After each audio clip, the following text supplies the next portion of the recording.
નમસ્કાર દર્શક મિત્રો, ઓણના વરસમાં આપણે જોવી તો પહેલી વીણીમાં કપાસમાં બહુ હીરું એમ કે જોવા નહોતી મળી, હળો જોવા નહોતો મળ્યો. અને આ બીજી વીણી છે. બીજી વીણીમાં એમ કે આમ તમે જોવો તો ગોટા કપાસમાં હળો ઓછો જોવા મળે છે. હીરું છે પણ અમુક ટકા ઝીંડવામાં હીરું છે, બહુ હીરું એમ કે આજે ડબલ બેટીમાં ઓણના વરસમાં હીરુનું પ્રમાણ આમ કે ઓછું છે. અને હળો જે આપણે જોઈ ઝીંડું અમુક ગોગડું થઈ જાય, એ ગોગડું પાહત્રી વીણીમાં એમ કે એટલું ગોગડું નથી. આગતરી વીણીમાં તો એટલું ગોગડું નહોતું, પણ બીજી વીણીમાં ગોગડું એટલું બધું નથી. અને હળો એકદમ એમ કે ઓછો છે. અને ઓણ જે આ જે કપાસ છે ડબલ બેટી છે, એટીએમ ડબલ બેટી.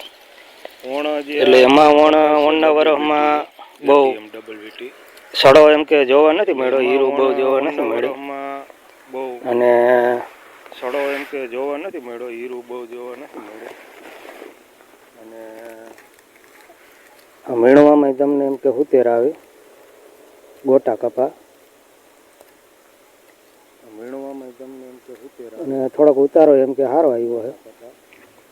આજે હું ડબલ બેટીની વાત કરું. પણ વાતાવરણમાં એમ કે આ ડબલ બેટીમાં સારું રહ્યું. ઓણના વરસમાં વાતાવરણ એમ કે બહુ સારું જોવા મળ્યું. એમ કે વાતાવરણ જ જો સારું હોય તો કપાસની માલિકો રોગ ઓછો આવે. અને જો વાતાવરણ થોડુંક નબળું હોય, ખરાબ હોય વાતાવરણ, તો રોગનું જોર વધારે થાય. અને બહુ એમ કે આપણે ઝીંડવું છે એ ખુલે નહીં, હીરુંનું પ્રમાણ વધી જાય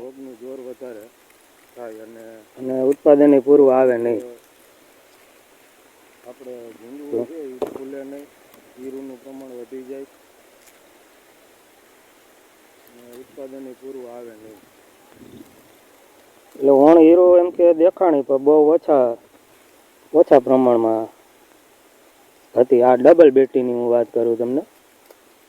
જે આ 4G કપામાં તો કેવું ઉત્પાદન આવ્યું હોય તો આપણે નથી જોયું, પણ એમ કે આ ડબલ બેટીમાં થોડુંક ઓણ સારું દેખાય છે, વાતાવરણ એને અનુકૂળ આવ્યું. જે 4G કપામાં તો કેવું ઉત્પાદન આવ્યું હોય તો આપણે નથી જોયું, પણ એમ કે આ ડબલ બેટીમાં થોડુંક